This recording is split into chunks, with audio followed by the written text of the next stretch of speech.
good morning, good evening, good afternoon, wherever time zone you may be in. Welcome to another episode of Life Studies. I am your orator, Joy Jones. This is our third episode. We'll give it up for our third episode, man. We made it to three. That's big for me. It's big for me. I hope everybody's been blessed. I hope last week and the week before last that you took something from out of the other life studies and you incorporated it and you incorporated it into your life somehow, some way. And if nothing from last week or the week before last touched you or helped you in a way, I'm pretty sure I know something from this week will. Now, this week, the message is for everybody. But it's really catered to the African American community. So I had my community on my mind, on my heart while I was writing this. But anybody from any community, from any race, can take from it what they need to. But as you will see, as you will hear as I go on and talk, it's really catered to my community, to my race, African Americans, right? So before we get started, God, I just want to thank you for another day. Thank you for waking us up in our right mind, with clothes on the body, with food on the table, with shoes on the feet. Thank you for letting us think for ourselves, to feed ourselves, so that we're able to walk on our own. God, and just bless this beautiful day that you have made, and let us rejoice and be glad in it. I pray that you give me the words to say, the words not to say. You take it from out of my mouth, and that this life study, that we all be blessed in your words that you have gave to me, dear God. And in Jesus' name I pray, amen. So we're gonna go ahead and get started. Today's life study lesson is fatal attraction. So what do your relationships say about you, right? What is your algorithm on your social media? What does that say about you? What does your lifestyle say about you? What does the cleanliness of your bathroom, your kitchen, your bedroom, what would that say about you? If we would walk in the house and see the cleanliness of it, what would that say about you? If we were to put your thoughts on transcript, oh Lord, yeah, we all be in trouble. But what would that say about you? What would that say about you? If we were to replay your last 10 phone calls, if we were to listen to them, what would it say about you? And the way you think and the way you operate and how you talk about yourself or other people. If we were to study how you spend your free time, what would that time spent say about you? So right now, as you're thinking, you're either feeling pretty good about yourself or you feeling pretty poopy. You're either feeling pretty good or pretty poopy. If I were to guess where the majority lies in, I'll base it off the world today. I'll base it off our country. And I base it off our communities, where our state of mind lies in. There's more chaos and order. There's more hate and friction than there is love. It's more closed ears and disingenuous conversations than it is healthy communication, than it is honest communication. There's more lies and deceit than it is honesty. There's more betrayal than loyalty. There's more backhanded deals and snake schemes than it is trust. It's more appreciation for the material than an admiration for the intangible. Day by day, we let these misguided ways of life continue to thrive because we have a fatal attraction to conflict. We have a fatal attraction to conflict. I mean, just think about it. We have websites like WorldStar, where everything is mostly fights. Everything they post is mostly arguments. We have shows like Love and Hip Hop and Bad Girls Club and the real lives of so and so, and just many shows likewise. And what do those shows contain? What do people tune in for? They tune in for the conflict. They tune in for the fights. They tune in for the bottle throwing. They tune in for the arguments. They don't tune in for the kumbaya moments. Turn that off. If you want to hear that kumbaya, we can listen to Martin Luther King for that. No. Tune in for the conflict. Why do we have a fatal attraction to conflict? And we end up, and we wonder why that, why there's conflict in our personal lives. Cause if all you're doing is soaking up, if all your mind is thinking about conflict and arguments and fighting and who beat up who and who did this to who and who got this going on, and you wonder why your personal lives reflect that. Well, you have a fatal attraction to conflict. The world we live in is determined by its occupants. The world we live in today is determined by its occupants. Us. We the people. We all pray, ask, beg, and petition for a better world, but we live and operate for a world that will yield distress. You want this, but you say you want this, but on the other hand, you're doing another. You want a clean world, but yet you're throwing your gum wrappers on the floor and you're not picking it up. And when you see trash, but I ain't gonna lie, man, growing up, Pops, he used to kind of, aggravate me a little. I don't know why, but he'll watch you walk past a piece of trash on the floor, and you may not even seen it for real, but he'll watch you walk past it, and then he'll call you back and be like, "Hey, so you ain't see that trash on the floor? You ain't see that? Why you just gonna walk past and not pick it up? Pick that up." And you thinking in your head, "Man, I ain't even do that. That ain't even my trash. Why I gotta pick it up?" But see, if we all dwelling in the same house, if we all dwelling in the same world, your trash is my trash. Your home is my home. The world is all of our homes. So if I see a piece of trash on the floor, I may not want to. I may not have put it there, but I'm gonna pick it up. You know why? Because I want to live in a clean world. I don't want to live in a dirty world where our sewer systems are filled with trash and unnecessary dump, etc. Because people are too lazy to keep their trash with them until they find the trash can. Remember, this is the world that we live in. This world is your home. There talks about global warming and the glaciers melting and this and that, and we have something to do with that. I'm pretty sure some of it is nature, but on the other hand, us as humans, the way that we treat our world, we definitely have something to do with that. So how much can you complain? How much can we complain when the bulk of the problem is us? Everyone is so conflicted with the doings of others while neglecting the state of their own affairs. Are you doing this, man? What you got going on, man? Why are you doing that? Why are you doing this? But you neglecting you.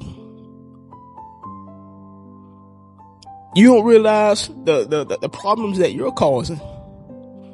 You think that because you're not doing what he doing, because you're not doing what she doing, that your problems is better. No. It's all put in the same pot. 2 peas in the pod, man. It's truly simple. If you want a better world, simply become a better person. If you want a better world, become a better person. The world is just a collection of its people and the thoughts and actions of said people. So if we want a better world, become better people. I mean, I don't know how simple I can get with that.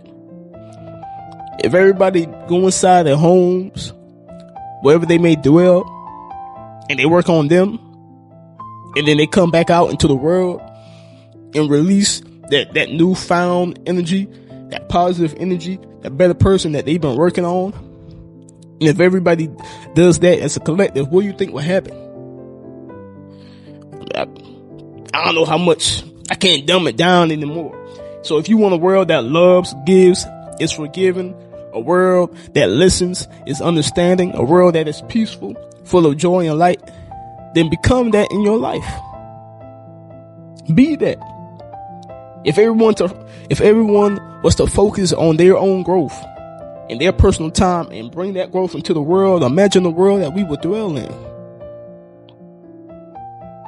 It's simple, really. It's really simple. It's only possible if we make it possible.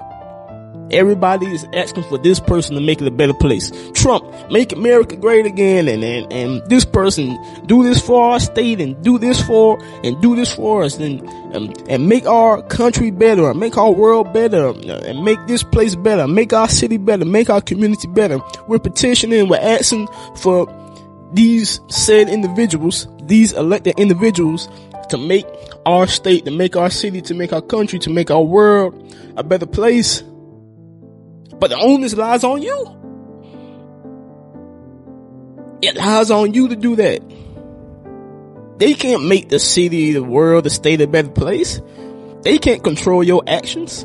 They can put in rules, and they can put in regulations that will guide people to not do certain things, and put in the consequences. If you do this, then you would receive this in return. They can do that, but when it comes, they can't control your actions. They can't make you want to do good.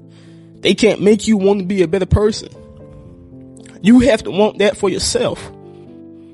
You have to want that for your community. You have to want that for your city, for your state, for your country. And until you have that want inside of you, it's nothing Trump can do. It's nothing your governor can do. It's nothing your state senators can do to make wherever place you live at a better place. Until the people come up in their mind and say, we want to live better. I want to be better. It's simple. It's simple. Change can only begin once you become so sickened of the unease in the world. And a lot of people, they're not sick yet.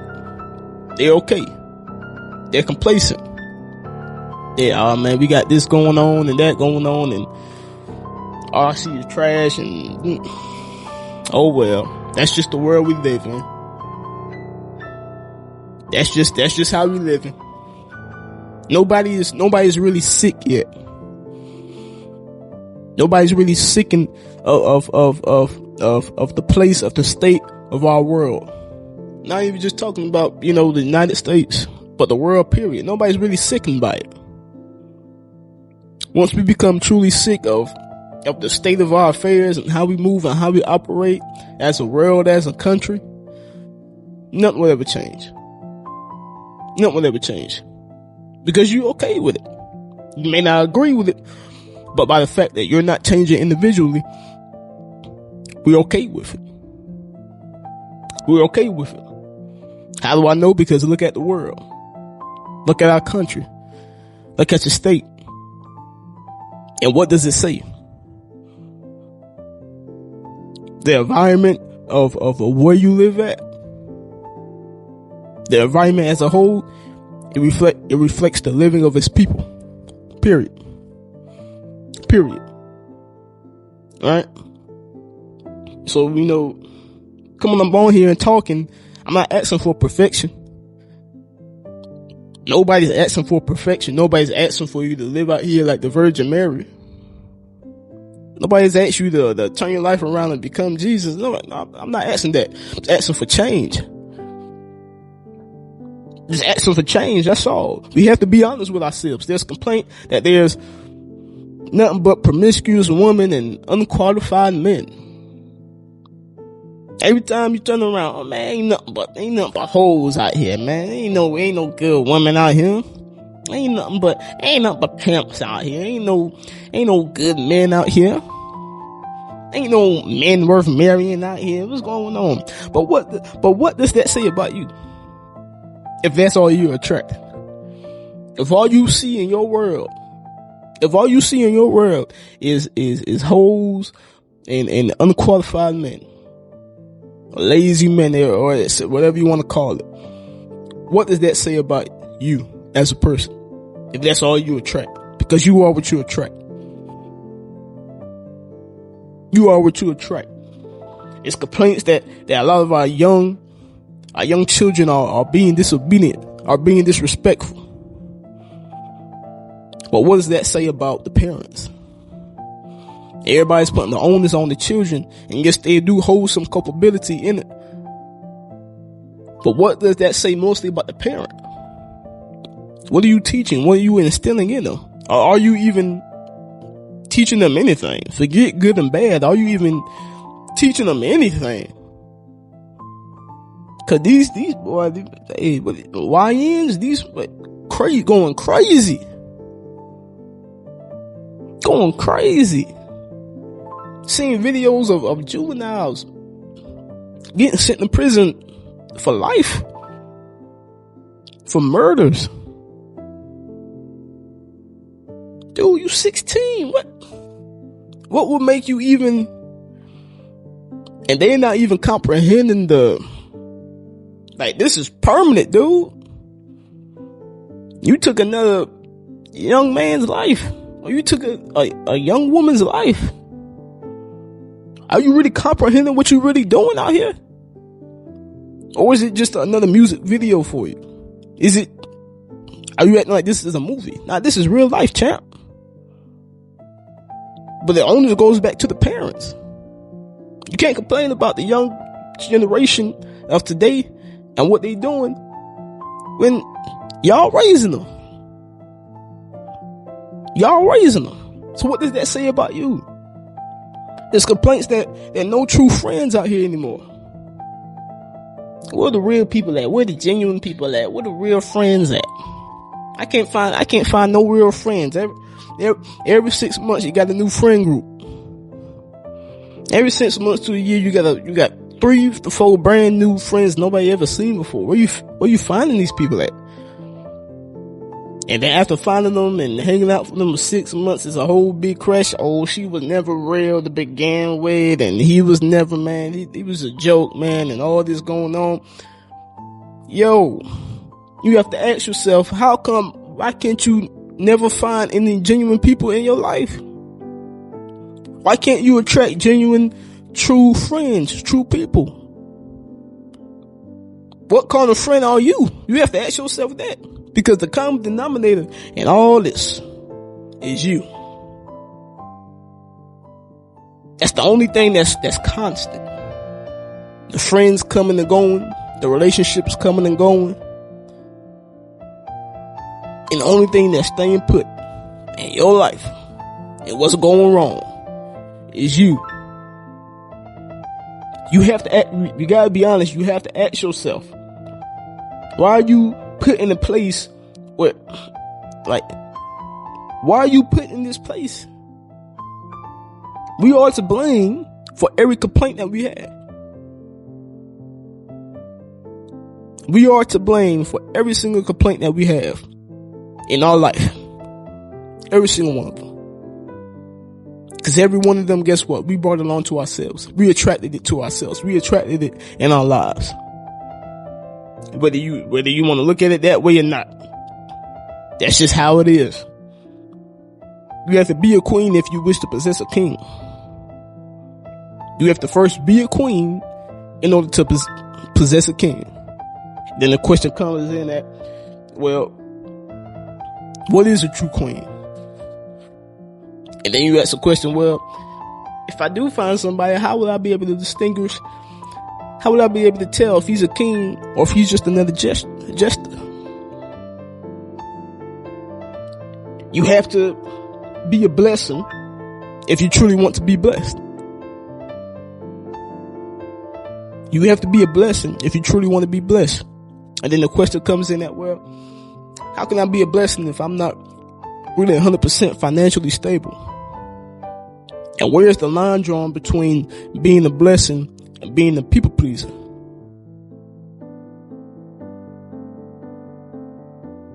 Yeah, you have to carry yourself as royalty if you wish to possess favor and wealth. And then the question comes in that, how can I emulate something I've never seen? And why do I have to be it before I receive it? Why do I have to be it before I receive it? It's the same reason you have to wash before putting on clean clothes. The same reason you have to wash before putting on clean clothes. It's the same reason you have to wash your hands before eating. It's the same reason you have to wash your hair before you get it done. Some hairstylists wash before, I don't know, things change, I don't know. But it's the same reason. It's the same reason that you brush your teeth before you eat breakfast. It's the same reason. You have to be ready to receive something before it becomes. You have to be ready to receive something before it comes your way. That's just the game. That's just life.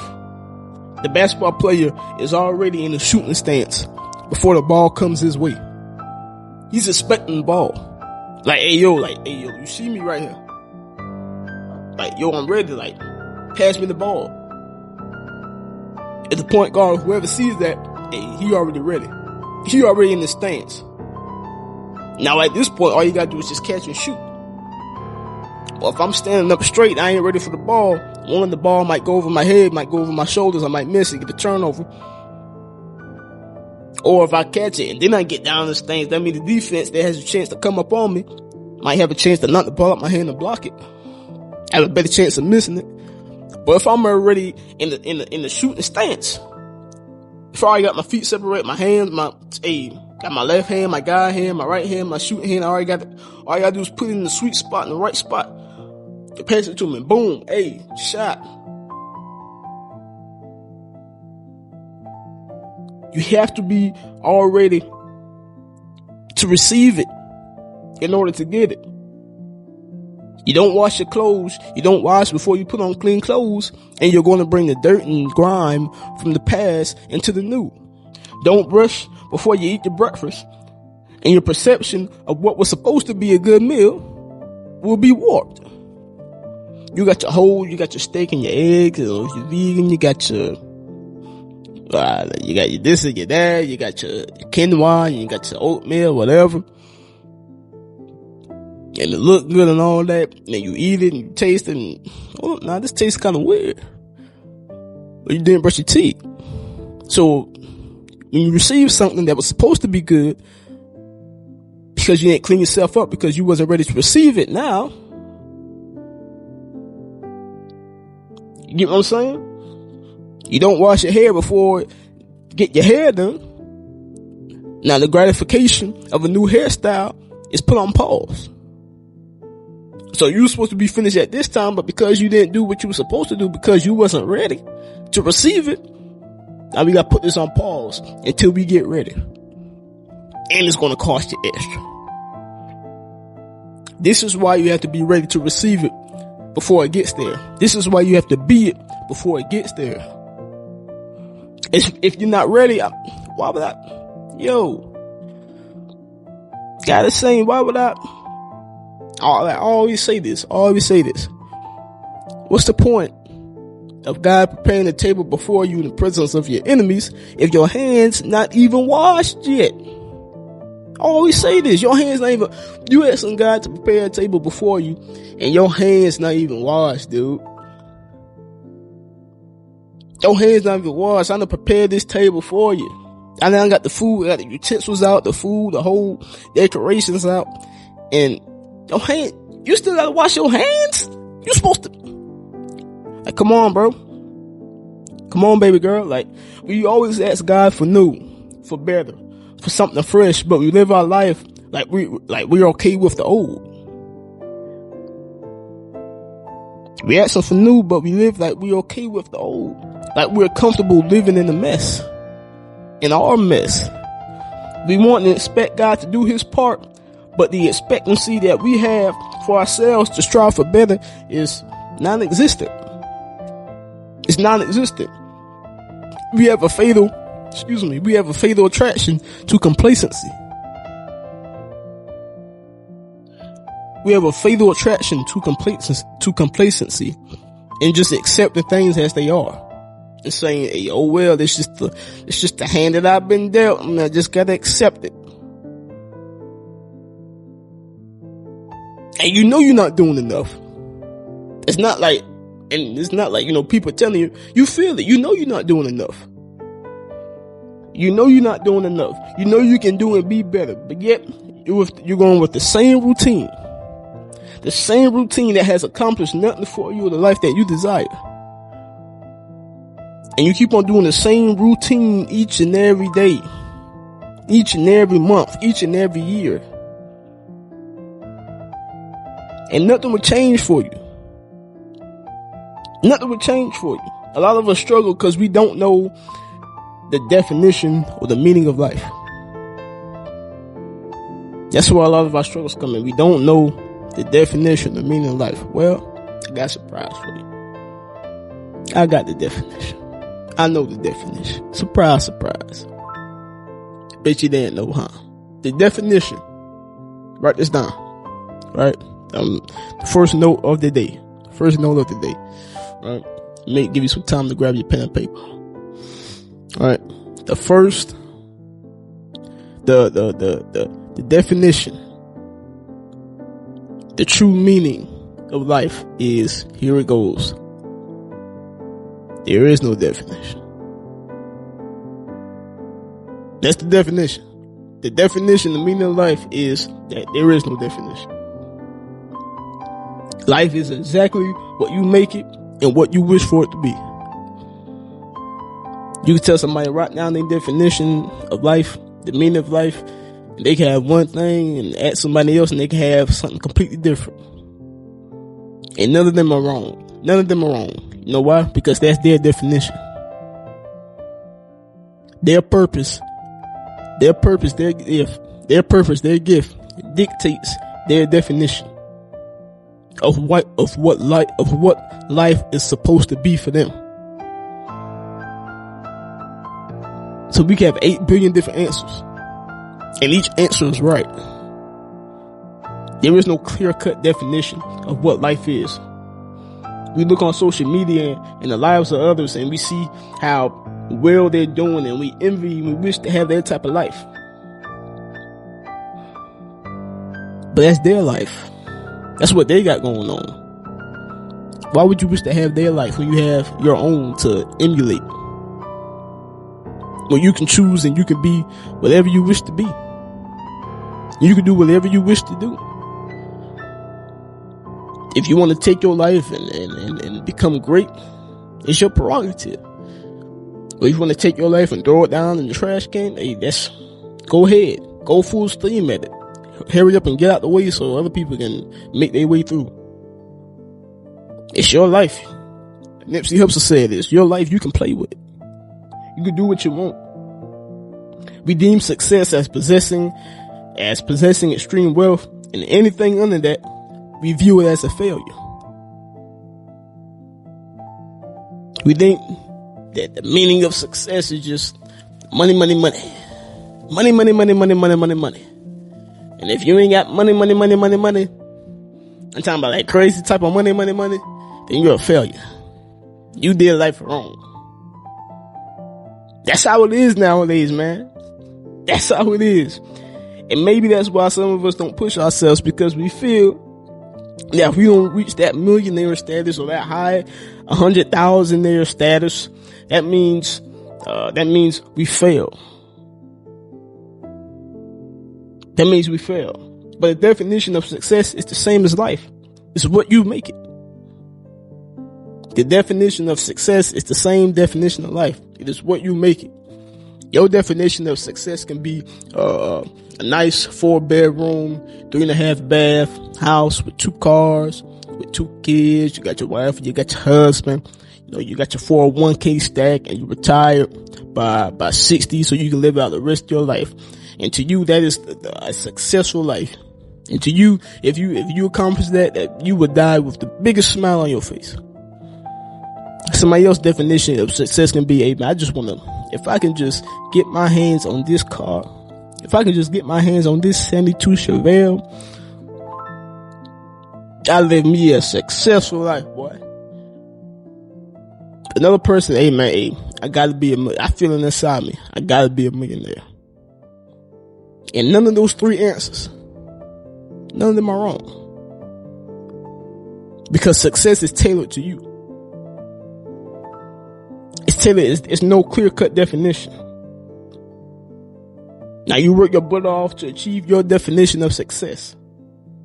Your success, your God-given purpose could be $80,000 a year with a family of your own. That could be your definition. That could be what God has ordained for your life. $80,000 a year with your own family. But you're so fixated on what social media deems successful that you miss all your blessings. You miss all your blessings. Let's say if, I'll give you an example, right? Say if you do get past the $80,000. Say if God, had your life renting out. Like, you're supposed to make $80,000. Cause everybody ain't supposed to be no millionaire, billionaire, all that. Come on. Let's be realistic, right? So God said, you know what, for you, success, 80,000. That's what I have ordained for your life, 80,000 a year, right? And you turn around and say, that's not good enough for me. I need more. That's cause success, everybody say I gotta have more in order to be successful. So say if you do make it past the 80,000 and you make it at $200,000 per year. Mind you, you will then experience $200,000 per year problems. And now you're overly stressed. You have anxiety. You're unhappy. You're worried because you were never equipped to handle those problems. God equipped you with the answers and the problem solving skills, the problem solving techniques for $80,000. Each tax bracket is different type of problems. And he equipped you. He orated your life into, he set your life up where you would accumulate the problem solving skills for the $80,000 life. But now you done went and got yourself $200,000 a year. You don't have the problem solving skills for that. You don't know how to solve those type of problems because God didn't ordain that for your life. You know what I'm saying? All because you thought that this was success. And because you thought 80,000 wasn't good enough. Or you were just so much better than 80,000. Right? You're unhappy, you're confused, and you thought you were becoming successful. But you were just chasing someone else's success. You were just chasing somebody else's success. You delaying somebody else's process because you want to be greedy. And you don't want to accept what God has planned for your life. All success begins with a definite sense of purpose.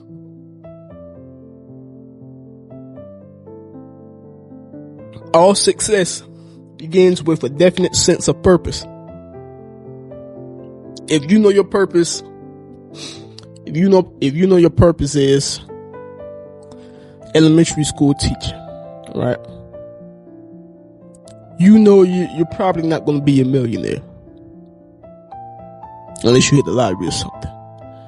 But you know you're probably not going to be a millionaire, and you accept that and you're okay with that. And so you kind of figure out your level of success and what you would deem successful because of your purpose. But if you don't know your purpose, if you out here just living life, you don't know where to shoot, where to aim. Does that make sense, right? Is that making sense? So if I'm just out here, kicking it, if I'm just out here winging it, I don't know if my purpose, I don't know if my definition of success is a 6-bedroom crib or a 2-bedroom crib. Cause I don't know my purpose, so I don't know where to put my tax bracket of success at. Hoping this makes sense. I'm hoping this making sense. I really do. So, but I mean, This is life study. This is life studies, right? This is life studies. So let's look at Wall Street. Black Wall Street. Everyone was thriving and surviving. Everybody. No one was worried about overly possessing. No one. They were joyous because they had everything they needed. They didn't confuse their needs with their wants. Right? You don't need a big house. You don't need 4 cars, a bike, and 6 vacations a year and $10 million in the bank to be happy. To have joy. If that's God's purpose for your life, then of course, I mean, yeah. I'm happy for you. Do what you do. It shall be yours. But that's not everybody's promise. That's not everybody's promise. And you're not a failure if you don't achieve such things. Because you don't have the 6 vacations a year or the 2 million, 3 million in the bank, that don't mean you're a failure. That don't mean you fail life. Alright?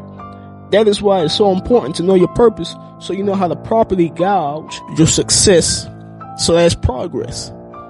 Which I was mentioning, 30 seconds or a minute before. We tend to have a fatal attraction to what's popular. But what is truly popular? What's popular? Everything that is popular is 100% opinion based. Everything that is popular is 100% opinion based. People deem things popular because others they admire, or the majority says that it's popular. Oh, so and so got this on, so it gotta be popular. I done seen Lil Baby, I done seen Rihanna wear this, so it gotta be popular. I done seen everybody and their mama on the street with these type of shoes, so it's popular. It's gotta be popular. Payless shoes did an experiment 6 years ago. Proving this, right? So, experiment making headlines by the chain Payless Shoes. Right, they held a grand opening of a luxury store with a different name, but the same shoes, and charged hundreds more for those same shoes. Customers paid. Here's ABC's Kana Whitworth. Behold, Payless. We built a fake luxury store in Los Angeles and filled it with Payless shoes. The guests at our grand opening party had no idea. Guests invited to check out what looked like a luxury shoe shop. They're elegant, sophisticated. I just think it's so classy. And I could tell it was made with high quality material. A $35 shoe going for $645, an 1,800% markup. Store owners sat on their heels as fashion influencers emptied their wallets. I would pay $400, $500. Yeah, people are gonna be like, where'd you get those? Those are amazing. Then they're let in on the prank. These are actually from Payless. You've got to be kidding me. Shut up. Are you serious? But those shoppers were refunded their money and they got to keep the shoes. David, Payless calling it a provocative social experiment designed to challenge today's image-conscious culture. Either way, it was an effective PR stunt. Yeah. David. Clearly a marketing ploy, but they paid. Kana. Heyo. So as you can see, people tend to base popularity off of price and perception. Popularity usually comes off of price and perception.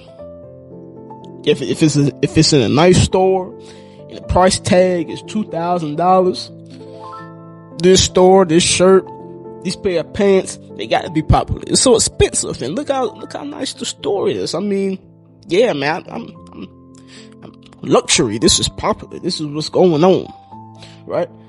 We have to realize that whatever we say is popular, is popular. It's not what they say, it's what we the people say. Whatever we say is luxury, it's luxury. It's not what they say. They can create something all they want to. But if we don't deem it as luxury, it's just another shoe. I mean, think about it. Why aren't Skechers popular? But Balenciagas are. And it's basically the same style of shoe. The same designs. So what makes Balenciaga so much more special than Skechers? When they look dang near exactly the same. All you gotta do is take one logo off one and replace it with the other. You'll never be able to tell the difference. But God forbid you walk out into the streets and you got on a pair of Skechers. Man, you Skechers, man, what you got going on, man? Man, you lame, man. That ain't what's in, that ain't what's new. You ain't got no style. Say who? Say who? And the same goes for all luxury brands. The same goes for all luxury brands. If everyone were to stop buying luxury, if everyone were to stop buying it, it wouldn't be luxury anymore. If everyone were to invest their money into Puma, then Puma would be the new luxury. Puma would shoot up to $500 to $600 per shoe. People, hey man, hey look, you want Gucci for cheap? You really like the styles of Gucci? You want Prada and all that? You want YSL? You want Louis Vuitton for cheap? Well, everybody stopped buying it for about 2 or 3 years. Just don't buy no luxury for 2 or 3 years if you want it cheap. Watch how fast the price go down. Just watch how fast. Oh my gosh! Just watch how fast the price go down. Then everybody just buy it up. Buy how much you want. Invest in a little bit. Then watch. The stock prices go. Alright, it's cool. That's cool. We see the clothes and we see the jewelry that the entertainers wear, which they get for free, more than likely. They get all this stuff. They get all this luxury for free. But the average Josephina, we gotta pay for it for a price. But the ones who actually got the money to afford it, they get it for free. Why? Because we see them with these clothes, and since they're famous, we say to ourselves, oh, they got it, man. I need to get it. I want to look famous. I want to look popular. I want to feel like I got it going on. I notice I said people want to look famous. People want to look popular. People want to look prestige and all that. Notice I said look and not be. People are so concerned with the look and not being. People are so concerned with the look, but not being. Be true to who you are. Things that you genuinely like, and invest your time in that. A lot of us have champagne taste and beer money. Not because we enjoy the taste of champagne, but because we're too ashamed to admit that we actually like the taste of beer. We're too ashamed to admit that we enjoy beer. Because of perception of what other people may think of us. The fatal attraction of not being seen as an outcast. The fatal attraction of not being seen as an outcast. The thing is, if you truly enjoy those things, they are named luxury, create a name for yourself.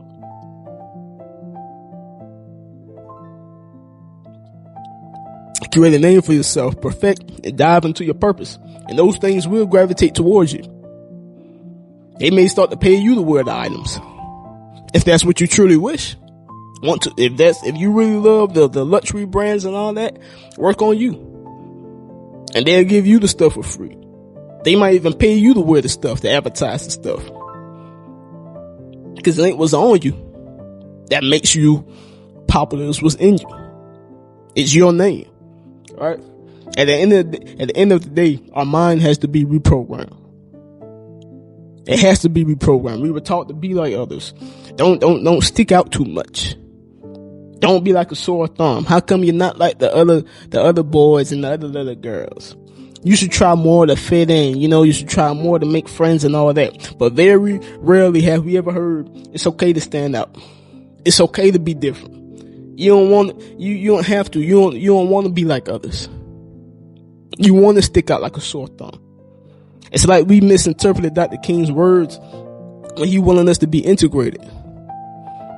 He wanted us to be able to shop and eat and go to the movie theaters and drink out of the same water fountains as the whites did, yes. But he did not want us to think that what the whites have is better than what we possess. And that's what integration that's what it kind of did. It's like we took integration and being integrated as saying to ourselves, oh, now we can finally shop with the good brands, with the nice stuff, with the white brands and all that kind of stuff. When our brands was just okay, just a second ago, there was nothing wrong with it. We was getting by pretty fly. And it's like we misinterpreted his message. Like we just misinterpreted his words. Of what he was trying to really get at. We took our money and we invested it in the white communities, and we turned around and we starved ourselves. And now we sit here still starving because we just can't get through it. We can't get it through our head. We can't get it through our head, man. People think clothes and the shoes that's what make you, and dog, you not even Jesus, man. But we have to reprogram our mind to Black Wall Street times. We have to reprogram our mind to Black Wall Street times. And the good thing is that history repeats itself. So one day we will have another Black Wall Street, a modern Black Wall Street. History repeats itself for sure. For sure. There was a time in history where many black communities were thriving in the midst of storms. Thriving in the midst of storms. Black Wall Street taught us how to make lemonade out of lemons. And it was proof that we only needed God and each other to live a prosperous life. It was proof that through unity and a collective goal that we don't need Hollywood in order to be a star.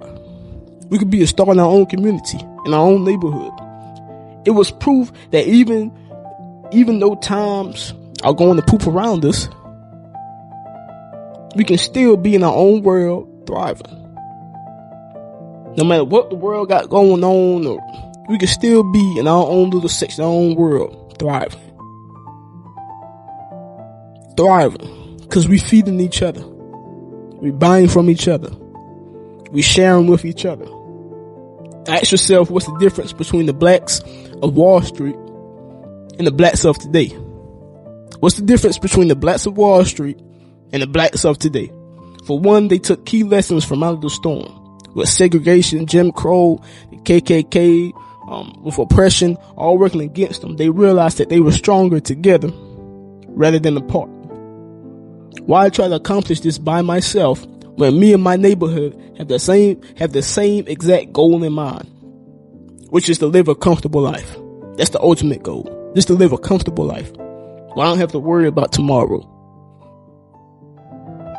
I'm enjoying today so much. Tomorrow's not even a care in my mind. Right? So we might as well work together. We all got the same ultimate goal. Might as well work together. We all have different purposes. We all have various gifts, but at the end of the day, we all just want to go to bed without worrying. We should face tomorrow, face the future with gladness and excitement, not worry and anxiety. And it's so hard to accomplish this when you're facing life by yourself. It's so hard to accomplish that when you're facing life by yourself. God said it's not good for man to be alone. And yet here we are, alone, by choice. Us today, alone, by choice. Nobody wants to share. Nobody wants to talk to one another. Everything has to be an argument. Everything has to be a debate. Everything has to be man versus woman. Everything has to be young versus old. Everything has to be black versus white. Everything has to be dark versus light skin. Everything has to be a good paying job versus a bad paying job or whatever. Everything got to be contrast. Everything got to be argument. Everything just have a fatal attraction to conflict. Why can't we just all get along? Like, is it that doggone hard? Like, yo, is it that doggone hard to just say, hey man, we all, and it's social media, it's the social media, it's music, it's the propaganda that's pushing these war tactics of divisiveness. They're pushing it in the media, they're pushing it in the music, in the propaganda. Everything is separate. Like, forget, like, so like they're saying, forget Forget whites and black being separate. We were working too hard to separate the whites versus the blacks. Now we can just try to separate the blacks from the blacks and get the same result, if not better. And we fall into the trap every time. Together, Black Wall Street, they'll realize we don't need y'all because we got each other. Don't care if y'all raising the prices on y'all end in y'all stores and y'all grocery stores, whatever. That don't affect us because we got our own. Don't care if you got $10 eggs. Our eggs over here $3. We got our own stuff going on, right? And the Bible says, don't frown upon humble beginnings. Don't frown upon small beginnings. No, we can't just get up and buy several grocery stores. We could use our black millionaires and our black billionaires, and we could, but that's their money. They choose to do with their money what they wish to do. We can't, you know what I'm saying? But we can't just buy, the grocery stores and the banks and the libraries and what else Black Wall Street had that we had it's on the tip of my tongue. The airports and all that. We had all that. No, we can't just get up and just buy that like that and say, oh boom, now we got Black Wall Street. The Black Wall Street of the 1900s, that took years and years to cultivate. But don't despise humble beginnings. Don't despise humble beginnings. You and your friends get together. Hey man, look here. We're going to start a community garden. Alright, you live in an apartment. You don't have, outside garden. Okay, you can do the inside fruits. You can do the inside vegetables. You can grow that. I can grow the outside vegetables. We can get this thing going. Let's take a portion of our income taxes. We buy soil, pots, and seeds, and the lamps to light it with, and instead of this unnecessary spending. And that way you get a thing. Here's the thing, right? With skills like this, you never go hungry. Never go hungry. Guess what? With skills like that, teaching it to your kids are watching you plant, your kids watching you grow, they'll never go hungry. Your family or friends, they'll never go hungry. Never go hungry. Generations after you, that's learning from you, your community, never go hungry. We become so spoiled into thinking that every meal has to be a gourmet. And to be honest, if food didn't taste so good, right, we wouldn't have a lot of the diseases that we do today, especially in our community, if food didn't taste so good.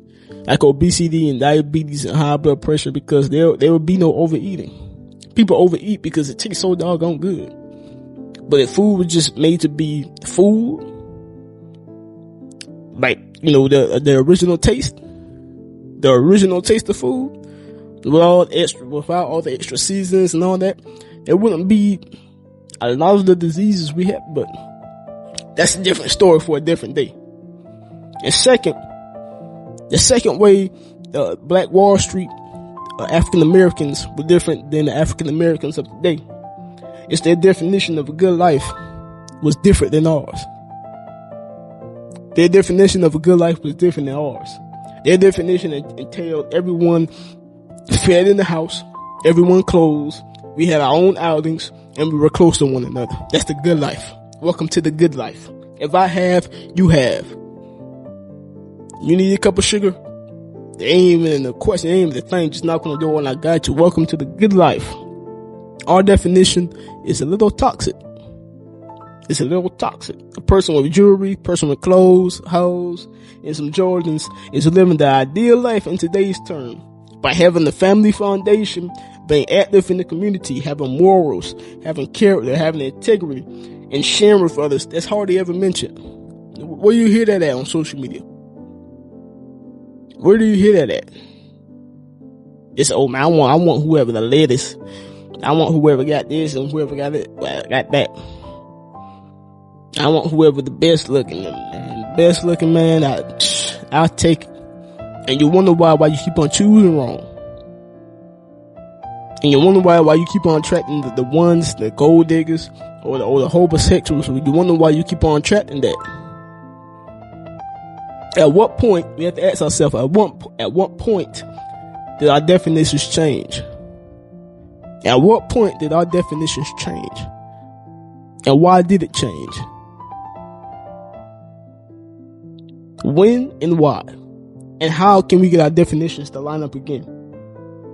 How do we reprogram the mind? What is the mind? It is the facility that human beings possess to think, reason, feel, and perceive. Our brain receives the information and our mind processes said information and our mind processes said information. Our mind processes said information based on past experiences and programming. This is why 8 billion people can experience the exact same event at the exact same time, at the exact same location. And there will be 8 billion different perceptions of that said event. One person can see a 6, one person can see a 9, one person can see a figure 8, and one person can see a cow. The same exact event, the same exact time frame, and one person seeing the 6 and another person see a cow. How? Because it's 8 billion different perceptions. Your mind is malleable. Whatever you feed your mind, whatever your mind feeds upon, it attracts. So if you feed upon fatal attractions, what do you think you will attract in your life? It can be shaped in whatever way you please, or if you're not careful, others can shape it the way that they please. Your mind can be shaped whatever way you please. But if you don't shape it, somebody else will. Gladly. They'll gladly shape it. And whatever entity or whatever person has a person's mind has virtual control over said person. Whatever entity, whatever person has control over somebody's mind has control over that person. This is why certain things are and aren't being taught in school. This is why billions upon billions are being spent on advertisements. It's a reason why they say that the mind is the devil's playground. It's the devil's workshop. We have to have power over it. Tell it what to do, how to react, etc. Or someone will gladly take your place and do it for you. My mom used to always tell me, man, hey child, have a mind of your own. Have a mind of your own. And it makes so much sense. We have to stop forfeiting the joystick of our mind to others. And maybe it's just laziness. We know that it takes a lot of work to be able to think for ourselves and to formulate our own thoughts without caring what others think. We know this. So instead of dealing with the chance of ostracism, we rather go with the crowd. It's probably laziness, man. Probably laziness. This is going to take a lot of work for me to redefine my mind. It's going to take a lot of work for me to change my thoughts. But hey, man, hey. So you know what? I'll just be like the crowd. I'll just be like everybody else. Instead of being different, instead of being ostracized. Instead, show that it only takes 5% of individuals to influence 95% of the group. It only takes 5% of individuals to influence 95% of the group. Somebody do that math. What's 5% of 8 billion? I don't know. I'll put the math in the video and I edit it. The 5% of 8 billion, it can't be too much. It can't be too much.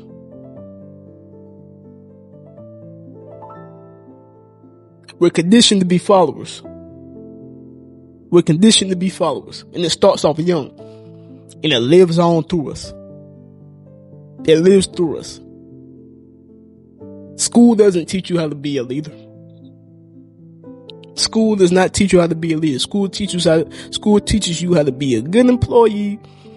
Yes, ma'am, no, ma'am. Yes, sir, no, sir. I'll do my job and all this and all that. But I mean, I ain't knocking it. But school teaches us how to be followers, how to be employees. School doesn't teach us how to be employers, to be leaders. All right? And do we know who the 5% that are in the world today that are influencing the other 95%. It's the rappers, it's the athletes, it's the entertainers, it's the social media models, and it's the billionaires who put some of these people in position to sway the masses. It's the tycoons. That's who the 5% are that are influencing the 95%. And we have to realize that a lot of our thoughts are not our own. And the ones that are our own tend to be self-deprecating thoughts. I'm not good enough, man. I'm not good enough. I'm not worth it. I don't deserve this. I can't do it. It's impossible. And we have to shape our minds to think of us and others in the world how we wish it to be. We have to shape our minds so we can think of us, others, in the world on how we wish it will be. We have to discern what thoughts are ours and what thoughts belong to the 5%. We have to discern what thoughts are ours and what thoughts belong to the 5%. Then we have to take our thoughts and strain out everything negative, everything that doesn't serve us or our purpose. Right? We reprogram the mind by getting rid of all fatal attractions. We as humans, us as a culture, we have plenty of fatal attractions. We got plenty of them.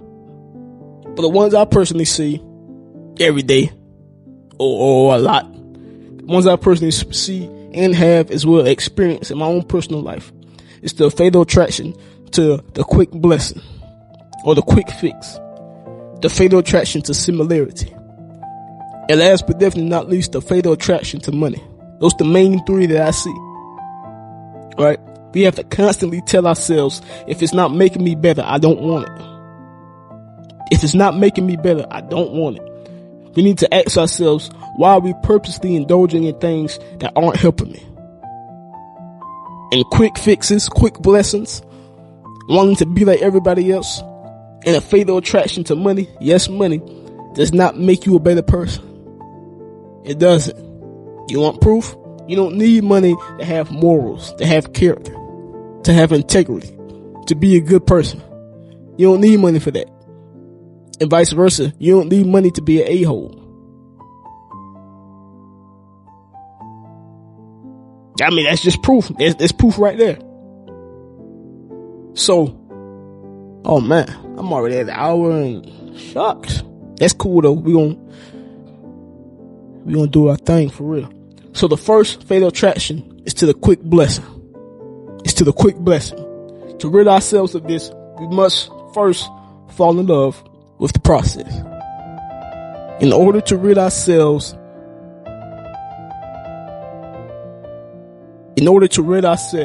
of the fatal attraction to the quick blessing, we must fall in love with the process. We see where we're starting from, and we see the end goal. This is most of us. We see where we're starting from, and we see the end goal, and everything is everything. And we're so excited because, hey man, I'm right here, and the end goal is this, and the end goal is right here. But then we begin to see the steps that it'll take to reach that end goal. And that's when the poop begins to hit the fan. That's when the poop begins to hit the fan, when we start to see the steps that it'll take to reach the end goal. But this is the thing, you can't truly enjoy the end goal without the process. You can't and you won't enjoy it without the process. The process molds you into the person that you need to become in order to cherish and take care of your promised land, of your end goal. It's a reason you're not living in your promised land. It's a reason you haven't reached your ultimate end goal yet. If you were placed in it right now, matter of fact, you will tear it up because you don't possess the necessary skills to maintain it, let alone multiply it. Grapes can never be wine without the process. Rocks can never be a diamond without the process. A seed will never be a forest without the process. Kobe never would have been Mamba without the process. Nothing can ever become its full potential without the process. So what makes you think that you're so special that you can skip it? What makes you so different that you think that you, nah, man. This process is for everybody. The process is for everyone and everything. It all begins with a process. It's a difference in how you treat something that you were given, versus how you treat something that you work for. It's a major difference in how you treat it.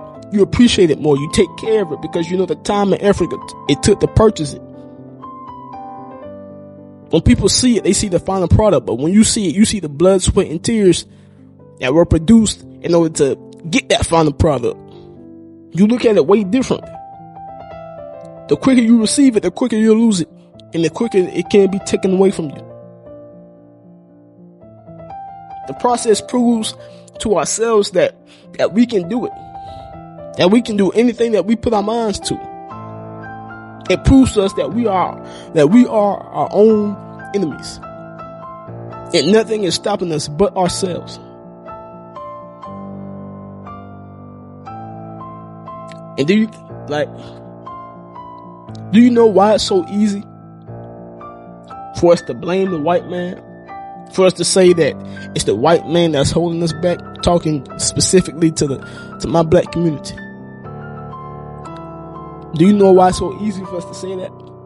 Because it takes the blame, it takes the pressure off of ourselves. The reason why I'm not where I'm supposed to be, the government, they don't never want to give a brother this, they don't never want to give a sister that, man. You know how they treat us, man. You know how I was unfair. They don't never give us a loan and stuff like that. And all that can be well and true. All that can be good and true. But the government didn't tell you to spend your money on frivolous things. They didn't tell you to buy all those Jordans. They didn't tell you to buy the steak and the crab leg bag and all that kind of stuff. The government didn't tell you to have 4 kids before marriage. To put yourself in a not so good situation. The government didn't tell you to do that. The government didn't tell you to sit at home and not try to find a job. And not try to find work. The government ain't do that. Alright? You are where you are at in life because of your choices. That's it. That's it. You are where you are in life right now, currently, because of your choices. Nobody else. Your choices. You. What you done. Or what you decided not to do. You. The white man, and you know what? The white man, Uncle Sam, Wham Bam Balam, it's gonna keep on letting you blame him. He's going to keep on letting you blame him. Why? Because if you're blaming him, you're going to wait forever. You're going to wait for forever for him to fix it. If you're blaming somebody for this, you're going to wait forever for them to fix it because it's their fault. You the reason I did this, and you really so you should help get me out this situation. You the reason that this has happened to me. You the reason that my life is the way that it is. So you know what? I gotta wait for you to fix it. And that keeps us bottom of the barrel. And because of that, he'll take all the blame you got to give. The white man, the government, whatever, Uncle Sam, he take all the blame that you got to give. Because as long as you blaming me, you're not taking no accountability. And if you're not taking any accountability, that means you're not going to do what it takes, what it requires for you to get better. And that means I'll continue to stay at the top. And you continue to be at the bottom of the barrel. But if you realize that it's only you stopping you, if you realize that it's you that put yourself in this situation, then you'll put in place everything that you need in order to get to the top. And that's the difference. That's the difference. We have to change our perspective on the process. Many look at it as something that we have to do. Oh, this, I don't want to do this. I got to do this. Rather than this is something that's going to change me and the generations behind me. Your why on why you're doing something. it has to be bigger than you. It has to be bigger than you.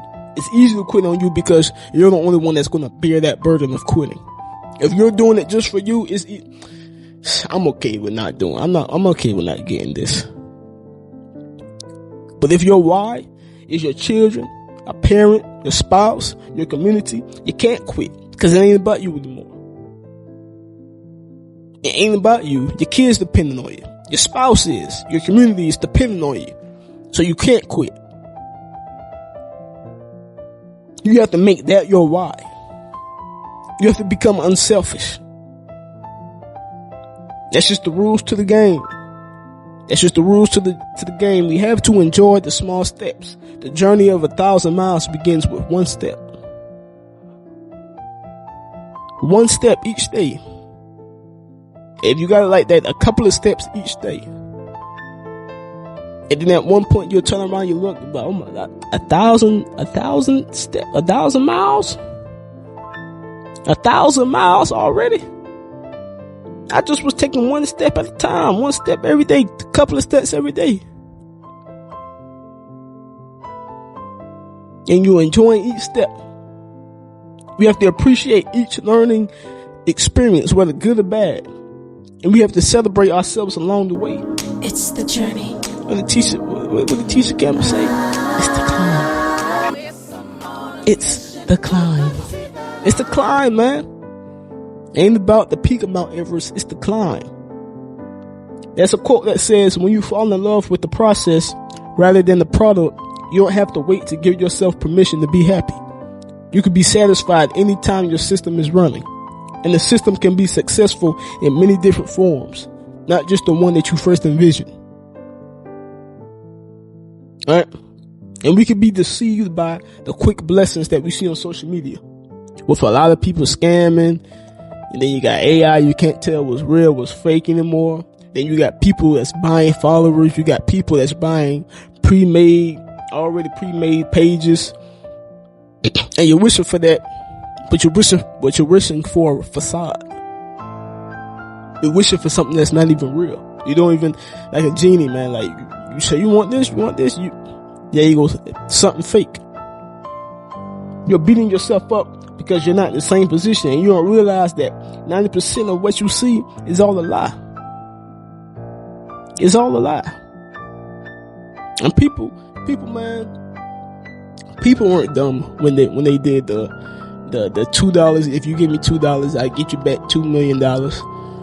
They weren't dumb for that scheme. They weren't dumb. They just had a fatal attraction for the quick blessing.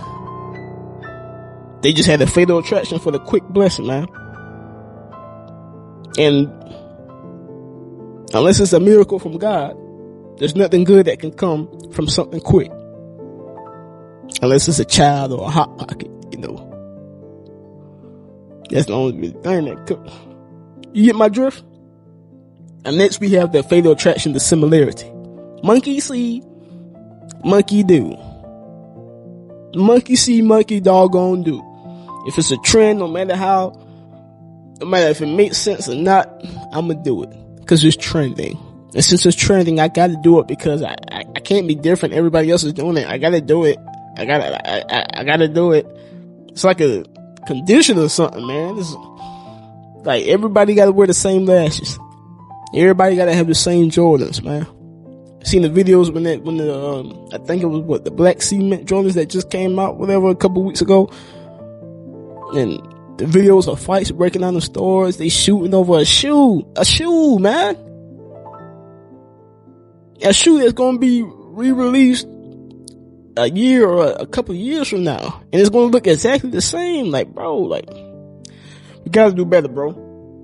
People wearing the same wigs, wearing the same name brand because of the fear of being different. The fear of being different. Or maybe because nobody knows their own unique style. Maybe you want to be different, but you just don't know your own style yet. You don't know you yet. Afraid of being judged, but hating is confused admiration. That's what Nas said. Hating is confused admiration. But yet you're just so afraid to be judged. You're so afraid to be hated. Everyone wants to think, to act, look, and sound the same And because of that, we can never reach our peak of creativity. Because everybody wants to sound and look and act the same, we can never reach our peak of creativity. Not saying that we're not already creative, but imagine the unique styles that are being suppressed because others are so worried about standing in instead of standing out. Just imagine, man, the uniqueness there are 8 billion different thoughts, perceptions, viewpoints. So why do we choose to live off just a few hundred of them? Why do we choose to live off 100 viewpoints and 100 perceptions and we take that as law? Like that's the only right way to do things. Why conform and be forgotten rather than rebel and be influential? Why submit to another man's ideals and be a part of his legacy rather than to flout and create your own? Think about that, man. You'd rather be a part of somebody else's legacy because you're afraid to be different rather than creating your own. When people see that you're not afraid to be different, they begin to admire you, wishing they had the same balls as you did. You can be different but still have the same interests as others. Alright? You can be different and still have the same interests as others. The problem comes in is when you try to force your interests, your beliefs, your values, your thoughts on others, or try to force their thoughts in your own life. And I understand that we're social creatures. And I understand we're social creatures. I understand that sameness equals togetherness. And difference equals alone. The opposites do attract.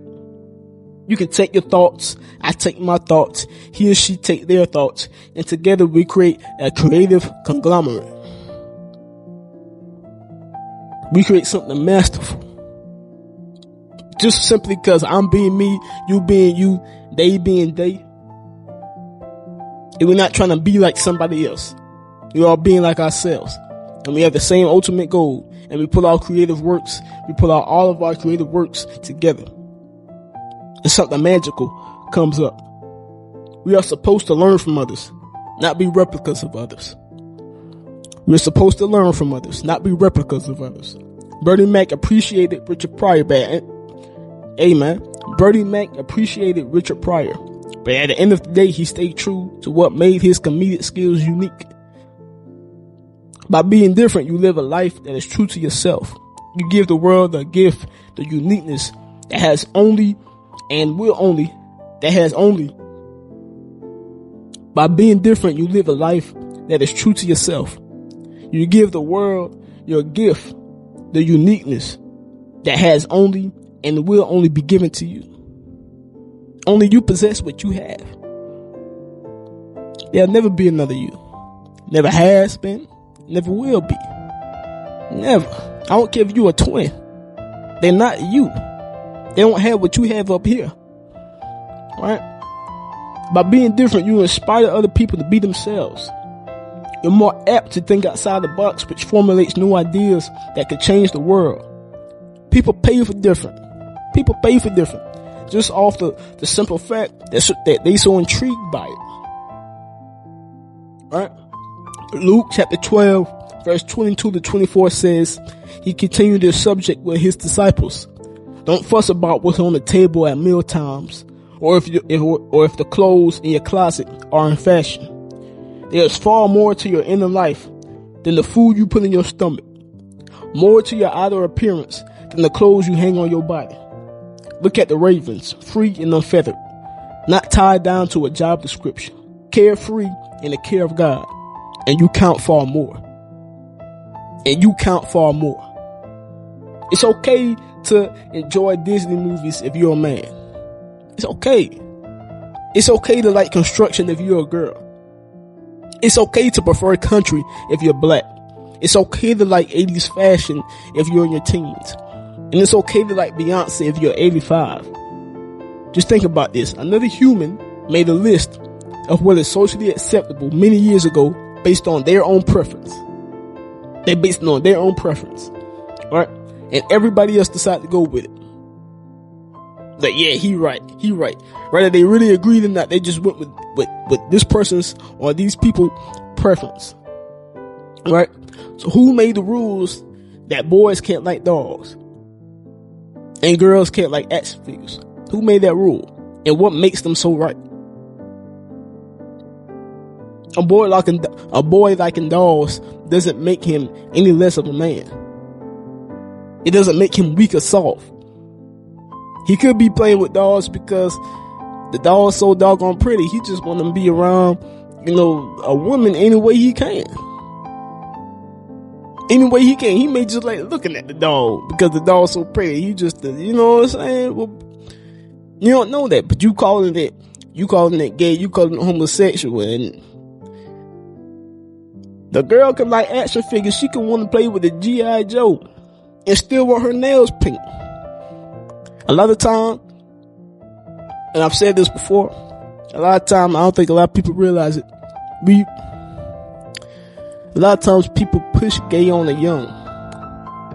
A lot of time people push homosexual on the young. Right? Oh, he playing with dolls. Stop playing with dolls. Stop playing with dolls, man. That's gay. That's homosexual. Stop messing with your hair, man. That's gay. That's homosexual. Now the child thinking, hold up. So if I like dolls, that means I'm gay? Well, I must be gay then.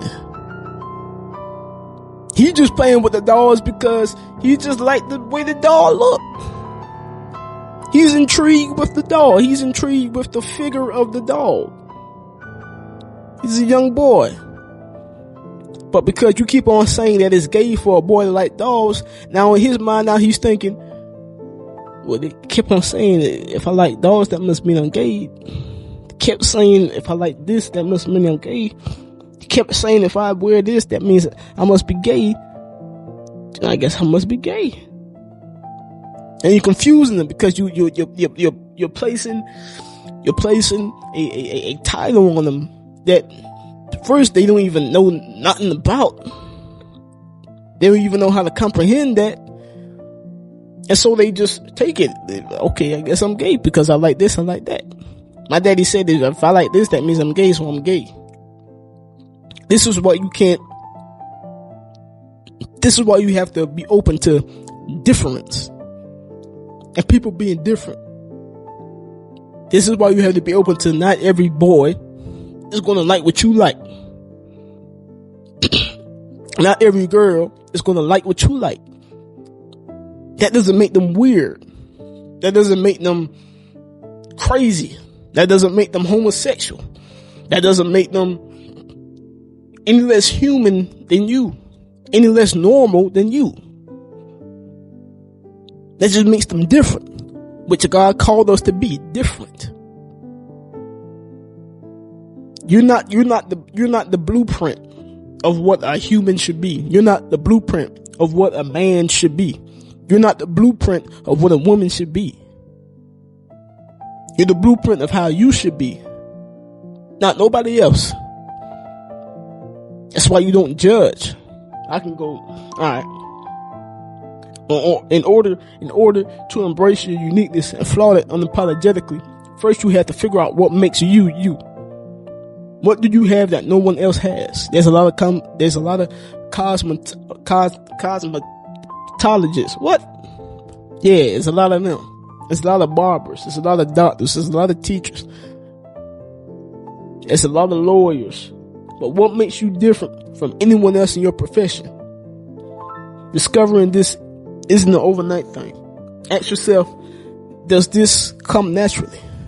Does my gift, does it come naturally? Or is it forced? And can I sustain this joyfully?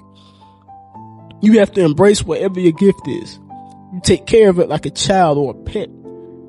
Don't just discover what it is and keep it to yourself.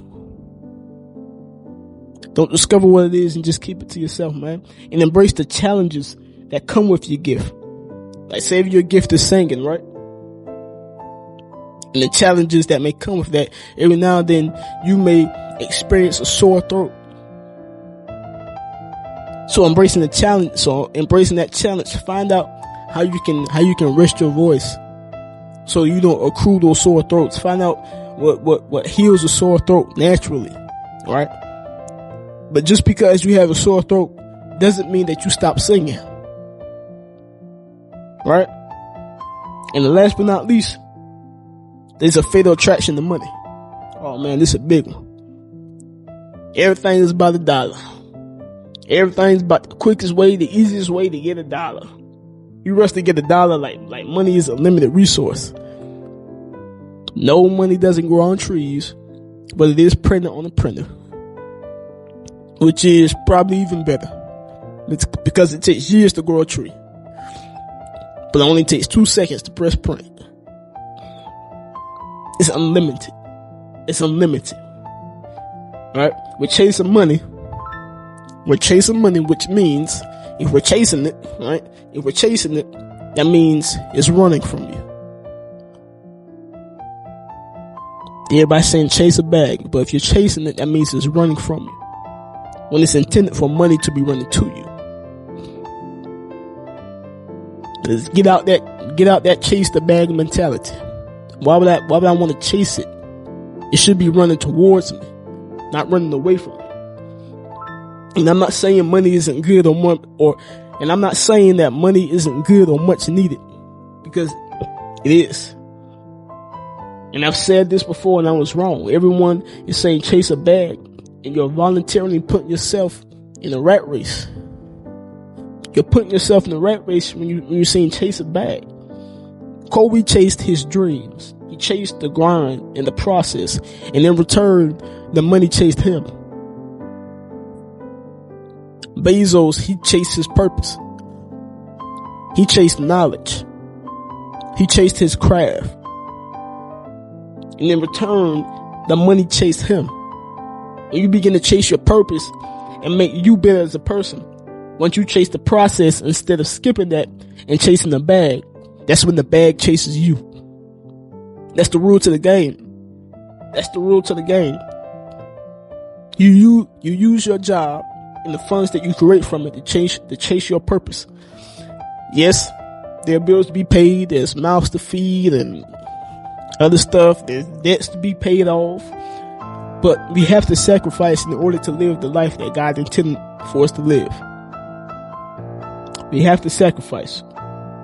There is no winning without sacrifice. No winning without sacrifice. Not only sacrifice, but we have to learn true camaraderie. You don't succeed all by yourself. You will quit of exhaustion before you even make it to the top, if it's just you working. We have to learn true camaraderie. We have to rid ourselves of that crab in the barrel mindset. You ever dream of being the best and last tech in your state, or you got the dream of being the best basketball trainer in your state? Someone else has the same vision as you. The same vision as you. So instead of trying your hardest to compete with them, why not try your hardest to form the best last company? Or try your hardest to form the best basketball training program in the state. 2 minds are forever greater than one. 2 minds are forever greater than one. And I'm not saying that everyone you come across with the same goal as you is going to be a good business. It's going to be a good business partner for you. I'm not saying that, but it's your job to find out who is. It's your job to find out who is. So we as African Americans, we so behind the 8 ball that it's virtually impossible to get ahead by moving alone.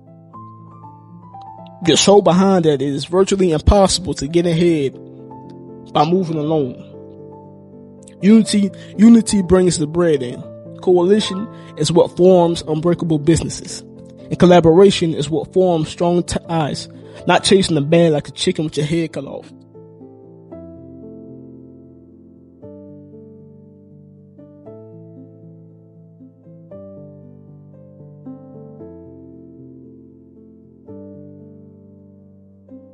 Unity brings the bread in. Coalition is what forms unbreakable businesses. And collaboration is what forms strong ties. Not chasing bags like a chicken with your head cut off. And when you have a fatal attraction to money, nothing is ever enough for you. Nothing is ever enough. You believe life is all about the money you accrue. So you spend your whole life trying to accrue as much as you can while neglecting the things that actually lead to a fulfilling life. You make the money to take care of your family or to take care of yourself where you can live comfortably. That's the ultimate goal. But when you have a fatal attraction to money instead of chasing your purpose, which will in return achieve your goal, you live an unhappy life. You live an unhappy life. There's a story about a businessman and a fisherman. Right? Some of you may have heard it. But for those who haven't, once a businessman who was sitting by the beach in a small Brazilian village. As he sat, he saw a fisherman rowing a small boat towards the shore, having caught a few big fish. The businessman was impressed and asked the fisherman, "How long does it take you to catch so many fish?" "Oh, just a short while, around 2 hours." "Then why didn't you stay longer at sea and catch even more?" The businessman was astonished. "This is enough to feed my whole family," the fisherman said. The businessman then asked, "So what do you do for the rest of the day?" The fisherman said, "I usually wake up early in the morning, go out to sea and catch a few fish, then go back and play with my kids. In the afternoon, I take a nap with my wife, and evening comes. I join my buddies in the village for a drink. We play guitar, sing and dance throughout the night." The businessman offered a suggestion. "I am a big businessman, and I could help you become a more successful person. From now on, you should spend more time at sea and try to catch as many fish as possible. Soon you will be able to afford to buy more boats, set up your own company, your own production plant and distribution network." The fisherman said, "And after that?" "By then you will have moved out of this village and to the stock exchange, where you can set up a huge office and factory to manage other branches." "And after that?" "When you have saved enough money, you could buy a bigger boat and catch even more fish." The businessman laughs. "After that, you can live like a king in your own house, and when the time is right, you can go public and float your shares in the stock exchange, and you will be rich." "And after that?" The businessman says, "After that, you can finally retire. You can move to a house by the fishing village, wake up early in the morning, catch a few fish, then return home to play with kids, have a nice afternoon nap with your wife, and when evening comes, you can join your buddies for a drink and play the guitar, sing and dance." The fisherman was puzzled. "Isn't that what I'm doing now?" You move backwards. The moral of the story is you move backwards when your goal is money. You move backwards. The businessman was telling the fisherman to do all this and do all that to get to point Z, when the fisherman was already at point Z in the beginning. Already at point Z. You go through all these unnecessary holes. You go through all these unnecessary roads when you're chasing money. The businessman, all he could think about was money, money, money. So he can accomplish the same thing that the fisherman was already accomplishing. The fisherman's purpose was to feed his family, to catch fish. And so he found, because he knew his purpose, he found the easiest way to accomplish that. The businessman, he was chasing the bag, he was chasing money. And so he went through all that just to end up what a fisherman was already doing. You move forward when you're chasing your purpose. Money is an illusion. So when you chase it, you're chasing an illusion. Alright? When you have that fatal attraction, you realize you're chasing 24/7 because it never seems like enough. Because you're looking for that happiness, that peace, that fulfillment in life. And money can never bring that. Money can bring temporary happiness, but they can never buy everlasting joy. So once again, you're moving backwards, trying to chase the bag. When chasing your purpose, you have that joy. You have that sense of fulfillment. Right? Chasing the bag proves more detrimental than beneficial. The Bible says the love of money is the root of all evil. Not money, but the love of money. It's the root of all evil. That's why it's a fatal attraction. Chasing money brings unnecessary stress. You neglect the ones that you love. You stand the risk of selling yourself or selling out if the bag is big enough. You lose your true passion because that's not bringing your money fast enough. Chasing the bag that drains you instead of your purpose fueling you. You gained a couple of dollars, maybe you gained a couple of dollars, but you lost your soul in return. And this is why you see some people who look like they have everything materialized, but inside are lifeless. When you, on the other hand, have everything they possess and more, and you still have your peace of mind, all because your priorities in life are different. Because they're different. A lot of us, we gotta change our perspective on life and what life should be and what life is. It is 100% what you make it. It's 100% of what you make it. And how you make life, how you create it the way you wish it to be, all begins in your mind. It all starts in your mind. If your mind is warped with misleading propaganda, filled with envy, saturated with fatal attractions, your world will become a product of that. We only have one world, but yet somehow some of us are living in a world better than others. We have one world, but some people's worlds are better than others. If all you experience out of life is pain, hurt, troublesome people, then at some point you have to look and ask yourself, what am I doing or producing to attract these things, to attract these people?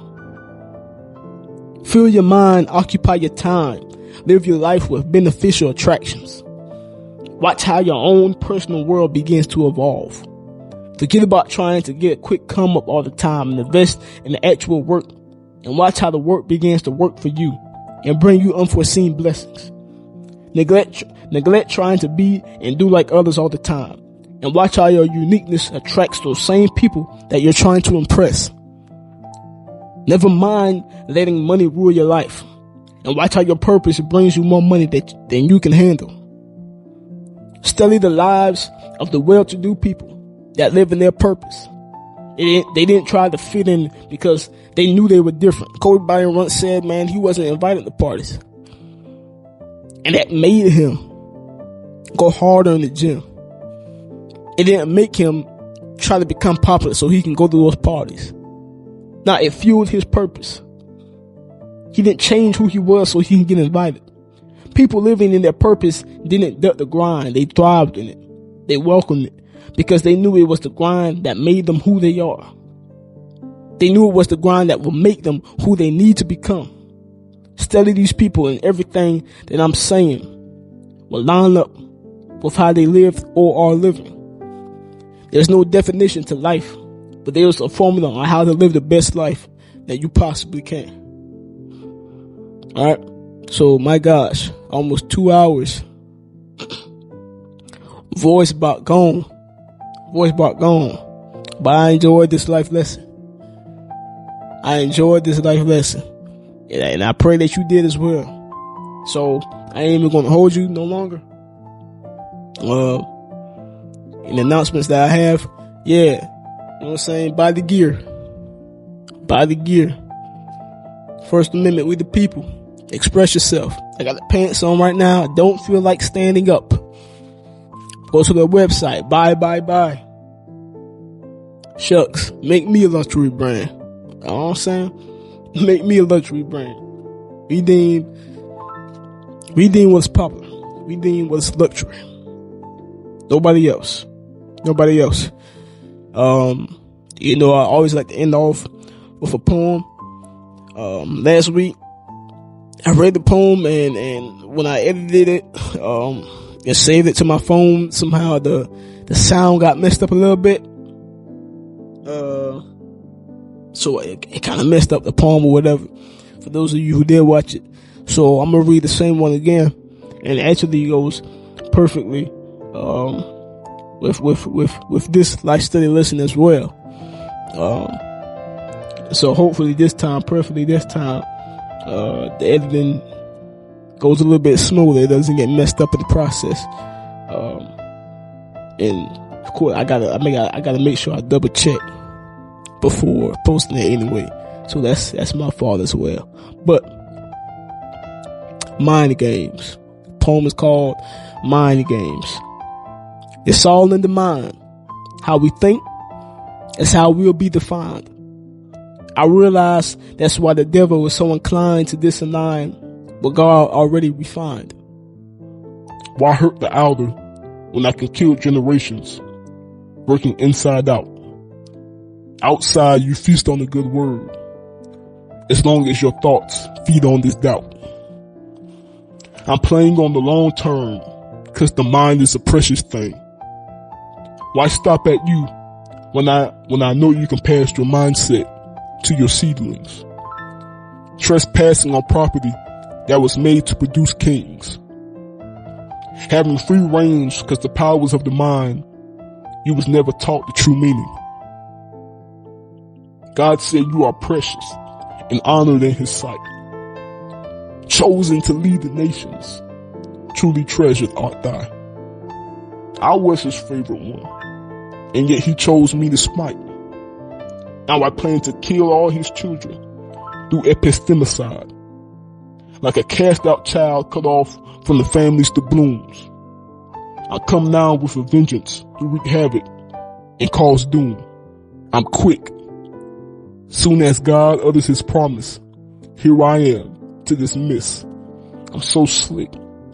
So many voices in your head, you wonder which is which. Should I go for it? Make a better being of myself? Or should I quit? Hit submit. Now my work is complete. Evil I know, I must admit. But putting a limit on your belief works to my benefit. So I'll use every tactic, bullet, trinket to kill the mind and limit the spirit. My mind is so twisted, so for you I'll paint the portrait vivid. I know the trumpet sounds soon, so I gotta move desperate. I'm hunting rabbits. Kill your will to jump. I'll keep you flat-footed. I can't take away your legs, even though I'm very tempted. So your God-given gift, I'll talk you into forfeit. Now every rabbit born from you believes that they were made to be grounded. Now you hating, telling other rabbits that jumping is overrated. Don't even have to scheme on them because their dreams, I know you aborted. Selective service system. Now in my army, I have you enlisted. Your will, your want, your why, I live to dissipate. What fun is it for me to see you go be great? Hey man, that's that. I pray you all were blessed. I pray that you could take something from this over an hour and a half on life study. It was worth it though. It was my sore throat. It was worth it, right? So I hope you can take some. I hope you can learn something. Please make sure that you like, comment, subscribe to my YouTube page, to my Facebook page, to my TikTok page, and my Instagram page, man. That's where I post the little mini videos, right? Make sure you subscribe, follow, like, share, comment, man. I appreciate it all, man. Even if you hit the dislike button, hey, go ahead and hit it. And let me know that maybe I need to do something better. But my life studies, it's a work in progress, right? I may not have the best camera, may not have the best microphone, may not have the best setup, may not have the best background, whatever. But just for you to know, I'm putting my all into it. And I'm working from the ground up. And I'm taking my word as I iterate it to you. I'm taking it myself. I'm trusting the process. I'm believing the process. I'm going through the process of it. Right? And so, like I said before, when I start doing videos, hey, I see y'all at the top. Just think about it, man. This is just the beginning. And to all the faithful listeners, I thank you. I appreciate your time. I appreciate your comments. I appreciate your likes. I appreciate your ears. All right. So, everyone, be blessed. Have a blessed day. Have a blessed week. And I will see you next week for another episode of Life Studies. Be blessed.